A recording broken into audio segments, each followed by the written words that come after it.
Bom, como eu estava comentando, né? Nós temos que a maior parte, 81% dos alunos são da escola pública, né? E eles, a maior, com a questão do Enem entrando com o vestibular unificado, junto com o SISU, eles fazem um divisor de água na história da educação brasileira, né? Apesar de não ser ainda, como eu vou reiterar minha fala, não ser um acesso de fato, o acesso garantido para o ensino superior.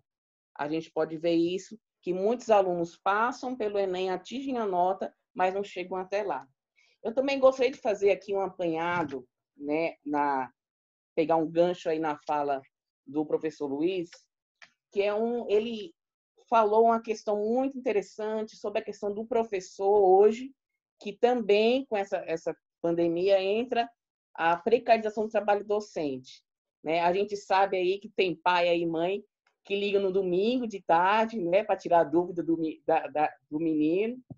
Nós temos aí a questão da própria segurança do professor. Agora, o WhatsApp dele, o celular dele, virou uma ferramenta de trabalho, né? Agora, o número dele está aí para todo mundo, né? Então, a gente tem que ver isso também no ponto de vista do professor, porque a mediação pedagógica, ela acontece nesse contato aluno-professor, mas ela acontece, de fato, dentro de sala de aula, no presencial, né? Então, esse que nós estamos fazendo, esse ensino gambiarra, né, que é o ensino remoto, é ensino gambiarra, né? Vários alunos, como a Maria falou, não têm acesso nenhum à internet. E eu tenho um dado aqui bem interessante, que, veja, ó, entre a população cuja renda familiar é inferior a um salário mínimo, 78% das pessoas com acesso à internet usam exclusivamente o celular. Eu quero saber como é que o aluno vai mandar uma redação para a professora de redação. Veja que não tem condições, né? Como é que a professora de redação vai corrigir as redações? Olhando pelo celular? A maioria dos nossos professores, 43,7% dos professores, eles têm de 50 a 400 alunos em 2 ou mais escolas, em etapas diferentes. Como é que esse professor vai dar conta? Cadê o ensino? Como é que você vai metrificar, de fato, essa aprendizagem? Na verdade, muitos alunos estão fingindo que aprendem e professores fingindo que ensinam, por conta das condicionantes, né? Então, é um governo que ele não vê essas questões sociais, para ele não existe, né? É um governo que fala em meritocracia, aí quando você pega lá na fala do ministro, né, que o Enem ele não foi feito para acabar com as desigualdades, o próprio ministro fala isso, né? Então ele fala em meritocracia. Nós sabemos que a maior parte de uma classe social, né, a mais abastada, digamos assim, ela tem todo o acesso financeiro, psicológico, né, à estrutura, para poder ficar no seu isolamento e poder oferecer o melhor ensino ao seu filho, mesmo que seja à distância. Isso acontece, né? Enquanto aqueles outros invisíveis, a classe dos trabalhadores, fica a Deus dará, né?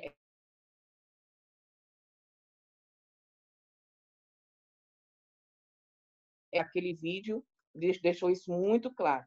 Então, nós temos que levar em consideração que nós temos no Brasil diferentes contextos, né, territórios, realidades, a questão do próprio acesso à internet, a tentativa arbitrária do desmonte, né, e a eliminação de direitos básicos da população, que é ter acesso à educação, né? Inclusive, o acesso à internet deveria ser universal para todo mundo, né, e gratuito, né? Porque já está todo mundo usando, então libera para todo mundo. Então, nesse discurso falacioso, né, de direito à educação, nesse tempo agora, já não tinha e agora se agravou mais, né? O ensino remoto ele escancara, então, as desigualdades sociais que nós temos dentro do nosso país, né? Aí a Georgia falou muito bem sobre a questão da inclusão. Como é que fica essas pessoas? Né? Cadê ela? Cadê a visibilidade? Não existe. A gente não viu nenhum debate sobre isso pelo governo. Eu não sei se pode ter alguma reportagem por aí, se alguém viu, por favor, me disponha, porque eu não vi. Então, para eles não existem.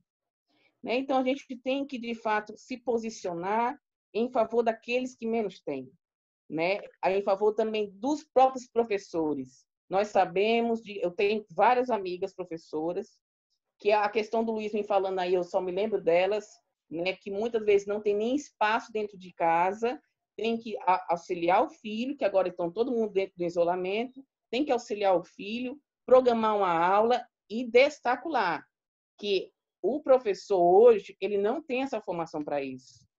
O curso de licenciatura, vários cursos de licenciatura não têm uma cadeira específica para formação em TICs, né? E a formação contínua, ela também não permite isso. Então, não existe o EAD hoje dentro da escola pública, não existe EAD, e nem o ensino remoto é o ensino gambiarra, como a União dos Estudantes, ela veio falar, não aceitamos ensino gambiarra. Então, os estudantes, eles não querem o fim do Enem, né? Eles não querem não fazer o Enem, eles querem um adiamento do Enem para que se possam preparar e estar no mesmo patamar daquele que tem as condições. Então, agora, nessa pandemia, nós vemos o quão importante é, né, ficou escancarado aí, a questão da luta de classes, né? Então, nós temos que repensar, de fato, a educação, né, se posicionar em defesa da classe trabalhadora, do filho do trabalhador, né, dos nossos direitos, que agora esse ultraliberalismo que nós estamos vivenciando, né, da receita aí do Paulo Guedes, né, nós temos que rebater de frente mesmo, se organizar os CAs, os DCEs, o movimento secundarista, né, que eu acredito que só com essa união, que a gente com essa frente ampla, podemos vencer esse governo.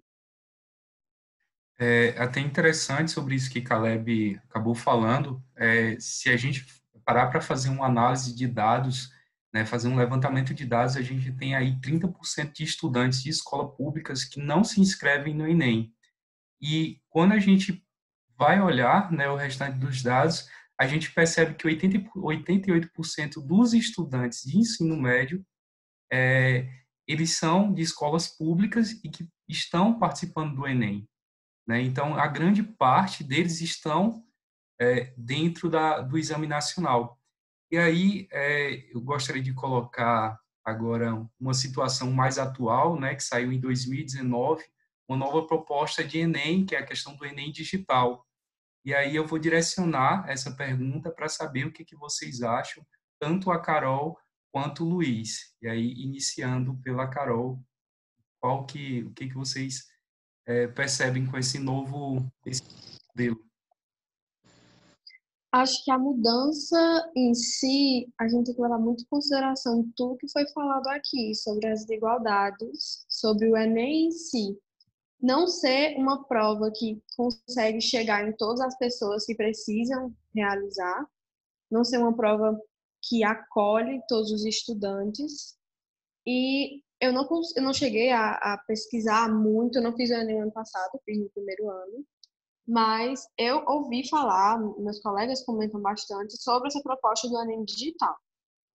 O que eu sei sobre o Enem digital é basicamente que é a mesma ideia do Enem, só que são diferentes questões, até porque são feitas em datas diferentes as provas, e os alunos vão para o lugar, para a sala, para onde eles iriam fazer o Enem escrito, para fazer esse Enem por tablet ou por notebook, por computador, de uma forma diferente.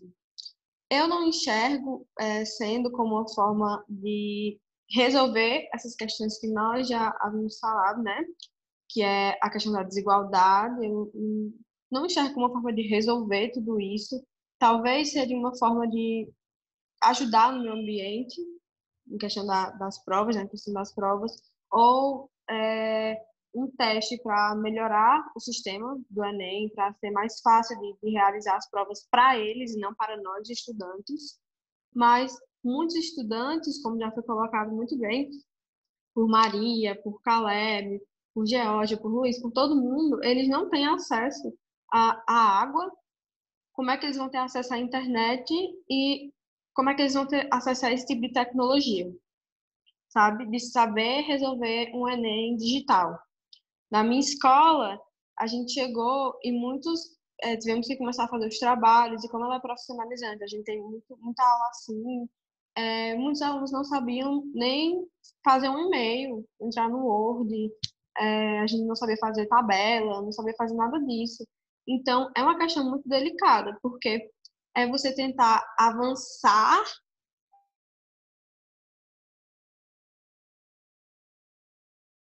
mas a prova em si já está para trás, porque ela precisa abranger todo mundo, precisa que todo mundo esteja no mesmo balde, que todo mundo tenha um acesso à prova impressa para que ela em si vire digital, sabe? Se todo mundo não tem acesso nem à prova impressa, que dirá a digital.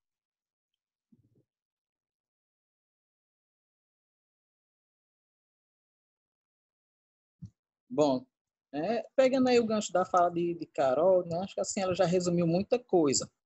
Né? De um modo geral, a gente tem assim os pontos positivos que ela já falou, né, que é a questão de vai reduzir gasto, vai contribuir com menos consumo de papel, né, o tempo da prova, assim, o tempo da prova não, perdão, o tempo de correção pode se agilizar, mas assim a questão das desigualdades ela vai permanecer ainda. Né? O Enem digital, assim, em tese, a ideia é boa, mas não adianta a gente ter assim uma ideia boa se a gente não dá condição para o nosso aluno fazer uma boa prova.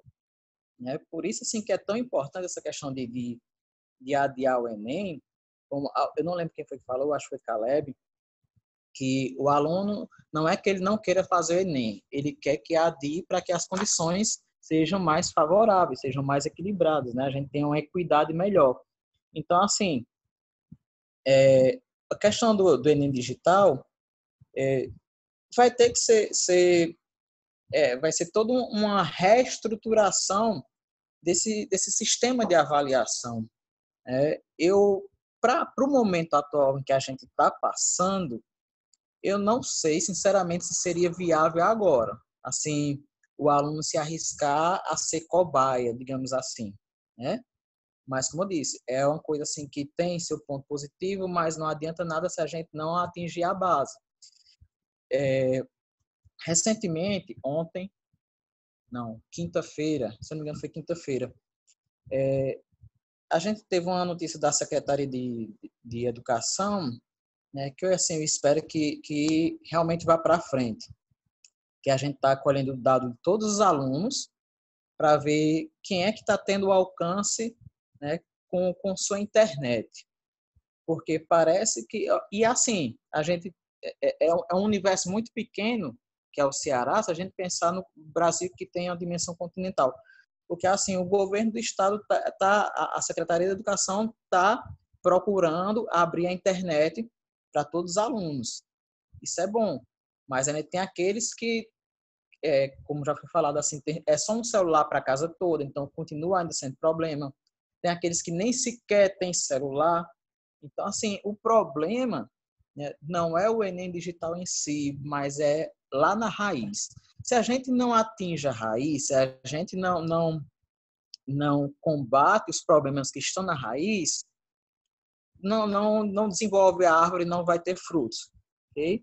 Então, assim, para o momento que a gente está passando, o adiamento, questões de acesso à internet, e não só isso também, questões de psicopedagogos que possam também atuar na questão da saúde mental dos alunos, que é muito importante, que a gente está tendo muitos problemas com isso aí, né?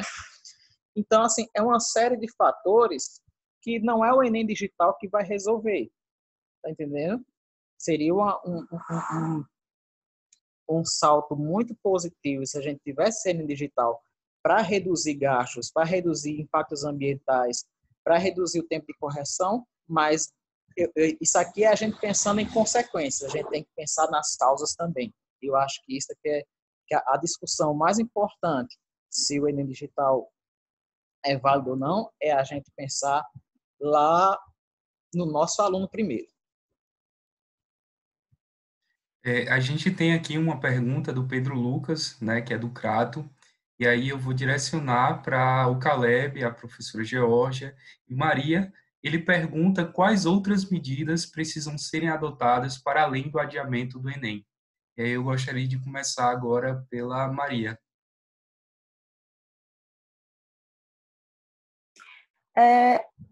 Como eu falei anteriormente, né? Eu acho que tudo já está muito mal feito, né? E eu me sinto contemplada com a fala de Carol e também Luiz, que falou agora, que é como esse princípio da árvore, né? Da gente ter uma raiz e dessa raiz nascer a árvore, da árvore os frutos. E eu fico pensando que já está tudo muito errado. E não sei como mudança, mas reparação de danos, né? Porque em questões de como tudo está se estruturando, desse governo, não ser um governo, um desgoverno, na verdade, né? Não tá do nosso lado de pensar políticas, sei lá, de acesso à educação com mais facilidade, né? E a cada tempo fica fazendo com que a gente ande para trás, né? Porque esse processo do adiamento, é importante a gente falar que foi uma grande vitória dos estudantes, né? E esses estudantes, majoritariamente de escolas públicas, né, que vem atuando aí, ó, há muitas décadas, né, esses estudantes estão nessa vanguarda em lutas em prol dos nossos direitos. Mas aí, é assim, eu não sei, Léo, porque eu fico nesse momento muito desesperançosa, sabe? Assim, naquela prática de tentar viver um dia de cada vez, porque eu não sei como é que vai ser amanhã. E aí, assim, eu também sou do curso de licenciatura e eu passei 1 ano e meio no programa dando aula no Liceu do Crato, né? E aí a realidade dos alunos de sociologia é essa que Carol falou, é essa que Luiz fala, né? Porque são pessoas porque assim, para a gente que é de escola pública, sempre existe um muro, né? E esse muro é aquela coisa das pessoas dizerem assim, olha, tem um curso de direito, mas tu pode entrar em uns cursos de licenciatura. Não estou dizendo que os cursos de licenciatura são ruins, mas, tipo, eles focam muito na concorrência. É melhor tu concorrer com esses, por conta do tanto que tu estudou, do que tu concorrer com uma pessoa do Pequeno Príncipe que estuda só para competir contigo, né? E realmente faz sentido. E aí, assim, nesse processo do processo de formação do Brasil mesmo, eu não tenho tanta esperança em como mudar as coisas, assim, sabe? Eu acredito muito nessa micropolítica, que a gente vai mudando coisas de acordo com que a gente vai convivendo e tudo mais nas nossas comunidades. Mas que eu penso nesse processo de redução de danos, né?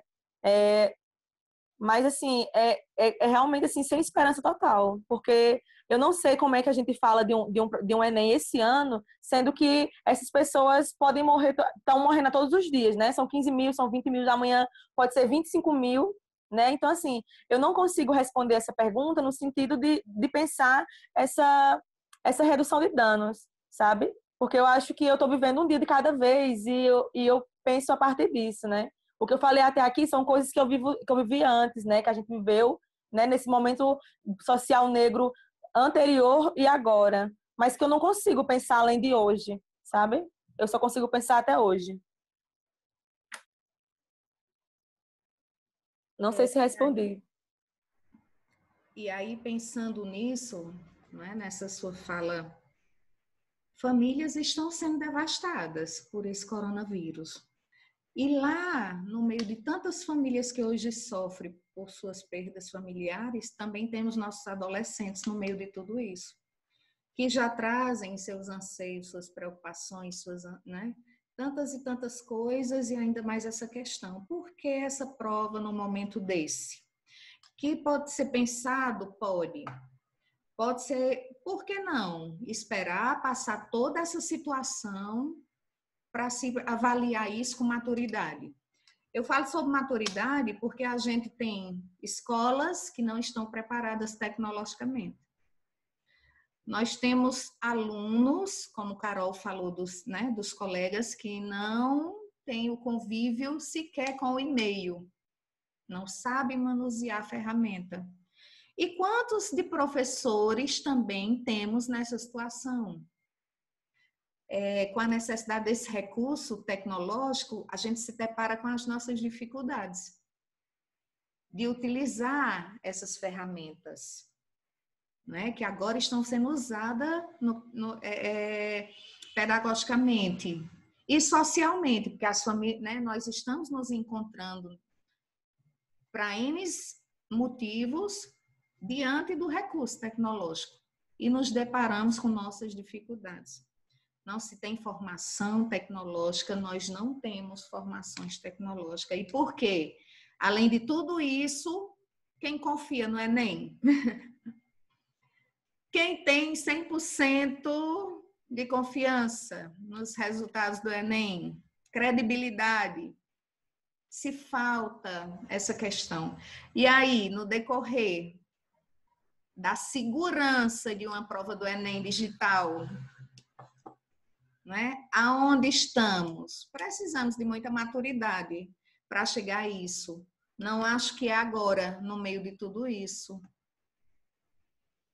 E as informações, né, que devem ser precisas, principalmente para os alunos da acessibilidade, para os alunos que não entendem a formação padrão, a informação padrão na língua portuguesa, que são os surdos. Como seria a interpretação diante da sua realidade, não é? E assim eu penso.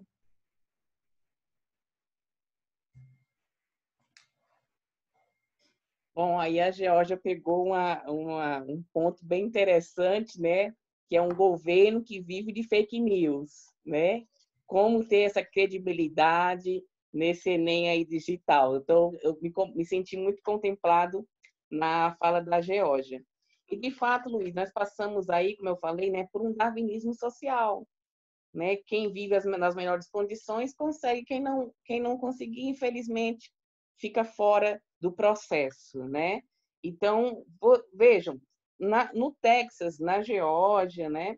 Eles, inclusive, anteciparam o ano letivo, né? Porque, veja, eles constataram no sistema que as aulas remotas não estavam servindo de nada, né? Não tinham resultados eficazes, né? Então, as soluções que nós caminhamos, né, é para a gente fazer, de fato, uma revisão desse edital do Enem, né, debater novamente um calendário, né, que eu acho que agora, nesse momento, por diversas questões, né, psicológicas, né, os fatores, a estrutura, né, que não tem, os alunos que não têm acesso à educação, entre eles os quilombolas, os indígenas, na própria educação do campo, né? Então, temos que pensar nele, essa relação família-escola, né? Que aí o Luiz, que já foi diretor de turma, sabe como é muito complicado, né? Tem a questão psicológica, os nossos problemas sociais, né?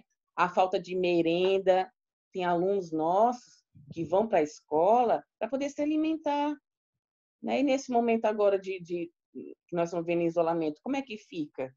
Né? A própria evasão escolar é uma maior exposição à violência sexual, física e psicológica. Os nossos jovens estão expostos agora, né? Nós vimos aí o aumento de feminicídio, né? Violência doméstica dentro de casa, né? E o próprio conteúdo do professor, né? Como a Geórgia bem falou, o professor ele não está preparado, uma grande parcela, isso que a gente faz pesquisa, sabe que esse professor ele não está preparado para essas aulas, né?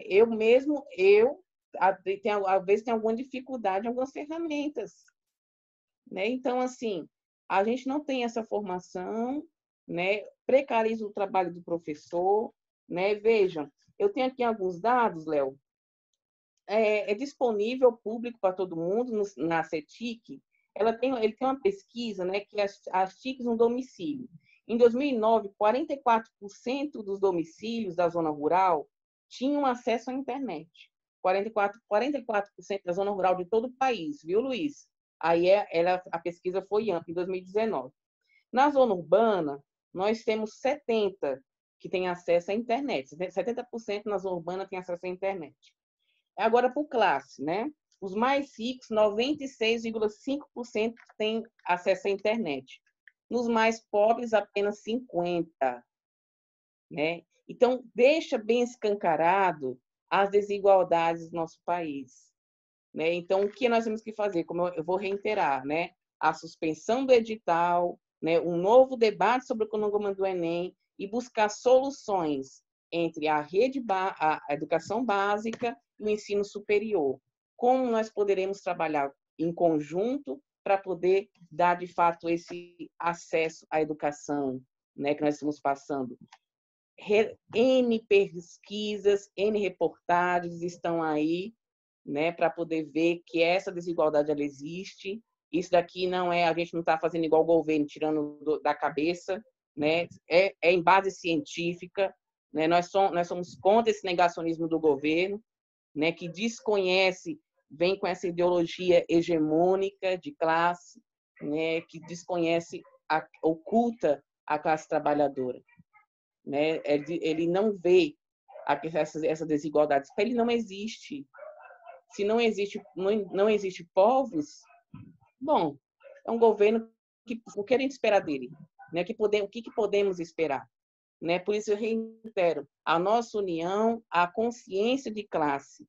E eu gostaria aqui de deixar, né, uma mensagem do Paulo Freire sobre esperança. Veja, é preciso ter esperança, mas ter esperança do verbo esperançar, porque tem gente que tem esperança do verbo esperar. É esperança do verbo esperar, não é esperança, é esperança, é espera. Esperançar é se levantar, esperançar é ir atrás, esperançar é construir, esperançar é não desistir, né? Essa mensagem que eu deixo para os nossos ouvintes dessa live, né? E para todos nós, né? Que vamos lutar, sim, por um mundo melhor, né? Não são essas condicionantes que estão sendo impostas que vão nos desanimar, mas vamos fazer igual Paulo Freire, que está sendo tão massacrado nesse governo, né? Vamos esperançar juntos, né? Nos sonhos possíveis, né? Juntos nós conseguiremos, sozinhos não. A gente está chegando já no momento final, né? Chegamos no limite do nosso tempo também. Queria muito, esse é um tema que eu acredito que a gente passaria dias e dias conversando. Espero que a gente tenha outros momentos. Foi muito gratificante vocês terem inicialmente aceitado e principalmente poder ouvir cada um de vocês. Assim, eu acredito que quem estiver assistindo vai assistir, vai gostar muito e vai aprender muito, né? Então, eu só tenho a agradecer a cada um de vocês por terem aceitado o convite. E é basicamente isso. Chegamos ao final. Agradecer a Carol pela experiência dela quanto aluna, né, que está saindo do ensino médio. A Maria, universitária, chegando já no final do curso. A professora Geórgia, por trazer esse conhecimento de Libras para a gente, né? Ao professor Luiz, né, professor de matemática de ensino médio de escola pública, que também já ensinou escola particular, por trazer essa experiência, e o Caleb, né, professor de biologia, e que trouxe todo esse amparo da história para a gente, da educação. Então, agradecer a vocês e obrigado. Nós que agradecemos. Valeu aí. E um abraço a todos. Até a próxima. E é isso aí. Muito abraço obrigada a pelo todos e um cheiro. convite, pelo momento. Foi muito gratificante estar com todas as pessoas. Queria muito acrescentar nas nossas cabeças, assim, para a gente refletir sobre esse momento. E acho que é muito interessante a gente também essa oportunidade de analisar o Enem. A partir do momento que a gente vê que a pandemia faz a gente pensar no Enem, a gente vai ver coisas que a gente não estava parando para falar antes sobre o Enem. Então, também é muito interessante a gente estar trazendo à tona esse tema que às vezes é esquecido no nosso dia a dia. É isso. Só faltando aqui rapidinho.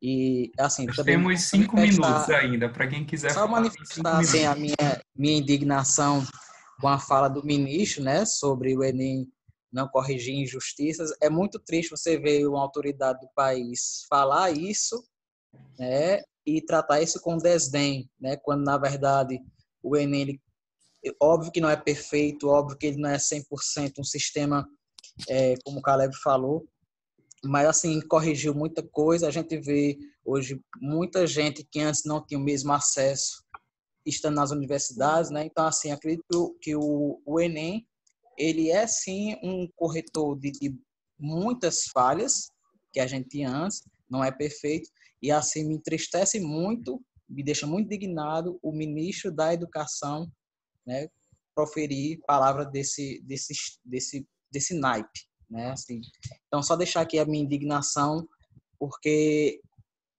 enfim, vou tentar curto, deixar para o próximo.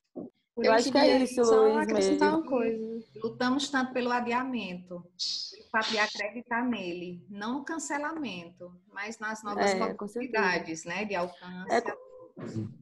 Porque é como eu penso, né? Num país desse, com situações igual a essa, né, que a gente vive sempre, o Enem é assim, para mim, para muita de salvação, né? É o sonho tão desejado da pessoa pobre, assim, que nunca esperou estar dentro da universidade e ingressar, né, finalmente.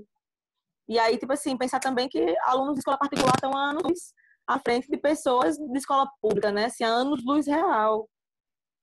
E aí são muitas desigualdades, por isso que eu não consigo pensar em reparação de danos, a não ser acabando com tudo isso, né? Com toda essa vibe sistemática que a gente vive. Sim. É uma coisa que me dói muito ouvir, sabe?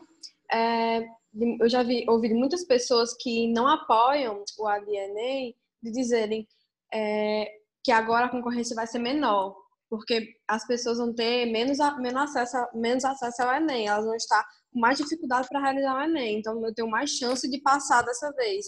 Isso é muito doloroso de se ouvir, sabe? Porque é um pensamento individualista que não leva em conta toda a questão dos estudantes, todos os estudantes e suas particularidades, e é muito doloroso de se prestar atenção como o ser humano, no que o ser humano virou, sabe? Sobre isso, Deixa eu deixar uma frasezinha. Eu só quero dizer uma frase, só dizer uma frase bem rápido. Não, é rápido, é só 2 minutos, nem um minuto. Não basta ter consciência de classe se não tem consciência de raça. Se é marxista e não tem consciência de classe. Eu não sou marxista, mas tipo, se você é marxista e não tem consciência de classe junto com raça, você está sendo marxista errado. É só isso. Pronto, só essa fala de Carol aí, rapidinho, né? Porque eu tinha anotado uma coisa aqui que ela falou sobre egoísmo, né? O egoísta que não luta pelo bem comum é só um ignorante que não enxerga que a vida dele poderia ser melhor se a dos outros também melhorasse. Exatamente. Assim, ó. Agradeço estar com vocês, foi lindo. Muito obrigada, viu, Obrigado. pela oportunidade. Um grande abraço. Beijo para todos. Beijo, Obrigado. Abraço. Beijo também, foi boa.